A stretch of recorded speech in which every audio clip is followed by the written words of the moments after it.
Afternoon, everybody. It's Melissa Mango here with Sex, Love, and Rockin' the Soul. And today is TMI Tuesday, and it's a time where I share something that may be a little too much information for you, or maybe, maybe it's not too much information. Maybe it's totally fascinating. Today, I'm celebrating that Charlie Sheen came out publicly that he's HIV positive. I'm celebrating this because it's a level of transparency that probably brought him so much relief. Now, I haven't read the headlines. I haven't been following the stuff on FaceSpace. I just think it's awesome that he was able to share. But this video is about safer sex conversations. Now, I was talking to a friend of mine on FaceSpace, and he had mentioned, how, Charlie Sheen's sharing his status. And then we kind of like further down the thread, we got into people need to use condoms. People need to talk about sex. People need to be empowered.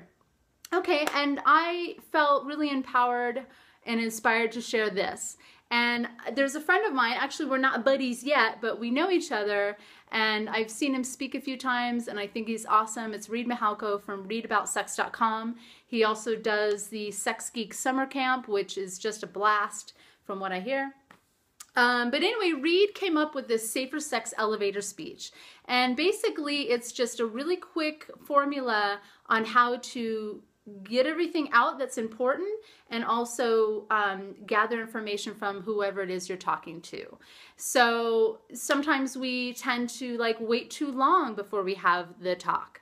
Sometimes we don't have the talk at all, which I've been responsible for, and it's like disastrous, which is another we'll do that a different TMI Tuesday.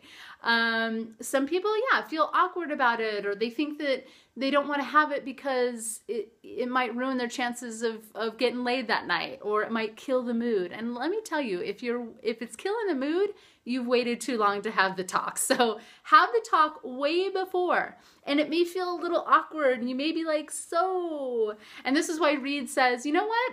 Take the initiative and say, hey, to the person, whoever's in front of you that you're thinking about having sex or doing any kind of intimate activity with, say, hey, do you want to hear about my safe sex elevator speech? And you make it just super light.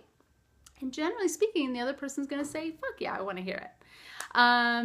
What I've noticed in even the circles of conscious people, even with other people that I know, even myself included, we don't have these conversations, and they need to happen.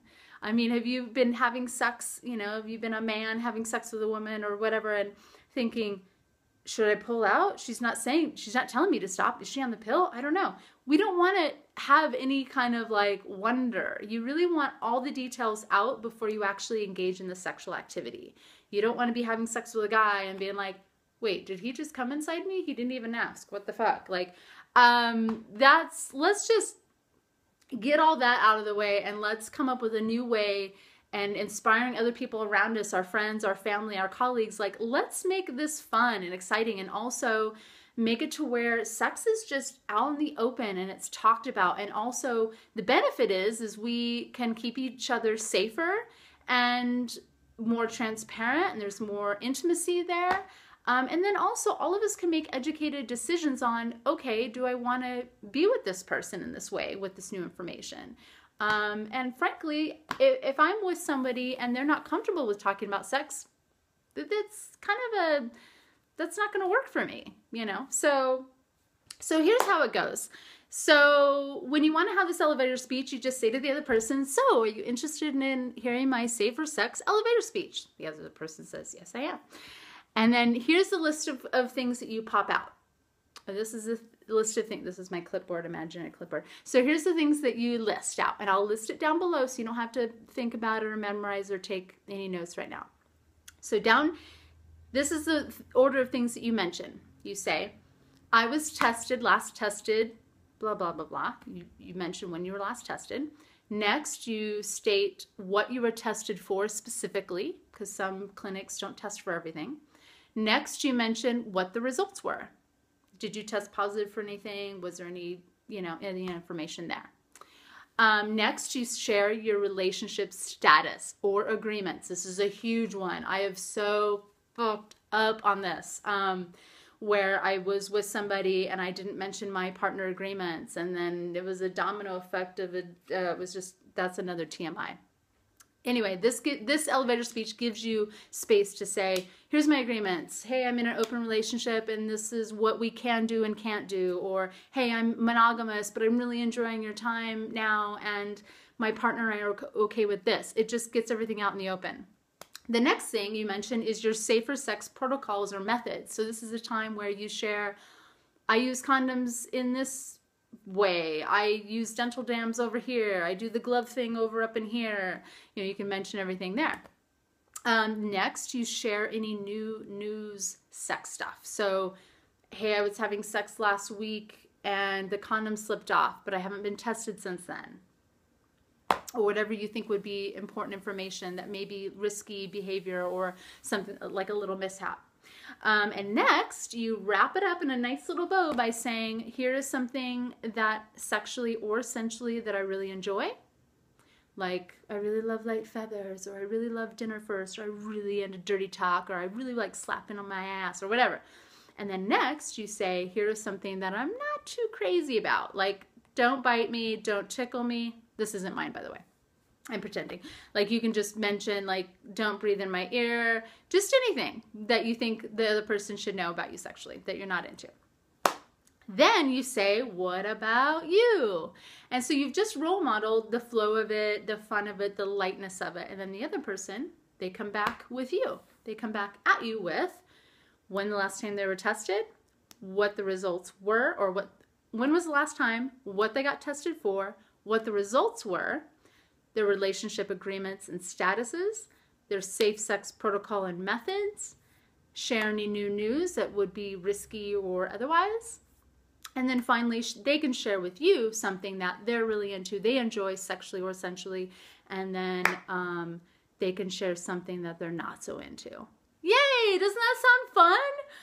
I love this. As soon as I heard Reid just like bust that out and make it super simple, I was like, this needs to happen. These kind of conversations need to happen. I can't tell you how many times in my early years, and even now, like, you know, with some drama that happened not too long ago, that this really would have made things a lot better. It really would have helped. It really would have kept people safe. It really built trust. It's just sexy. It's really appealing also to just be transparent and just lay it out there. There's a lot of other sex educators I know that this is just the way they live. And then I'm in other parts of the world and different communities and I'm like, wow, people aren't really talking about this as openly as they should. And it all comes back to, you know, fear and it being kind of taboo. And also we're not given there's no role model. There's not very many role models. We aren't taught this in school. We aren't taught this, you know, hey, let's have this fun little snappy conversation. So go out there, be proactive, share with your friends, share with your family, share with your groups even. This is a really great formula to bring into your life. If you're single, if you're seeing someone, if you're in an open marriage, if you're in a relationship, or yeah, like I mentioned, even if you're single and looking for someone, having this transparent, straight on conversation, and it can be fun. Who wants to have the safer sex elevator speech? It's really that simple. So post down below. What are your thoughts? Do you think this is effective? Is it comfortable? Is it edgy for you? Let me know down below what you think in the comments there. And share this with someone that you know. I think it's super awesome. So catch me next time for another TMI Tuesday. I'm Melissa Mango, and I'll see you over at Sex, Love, and Rockin' the Soul.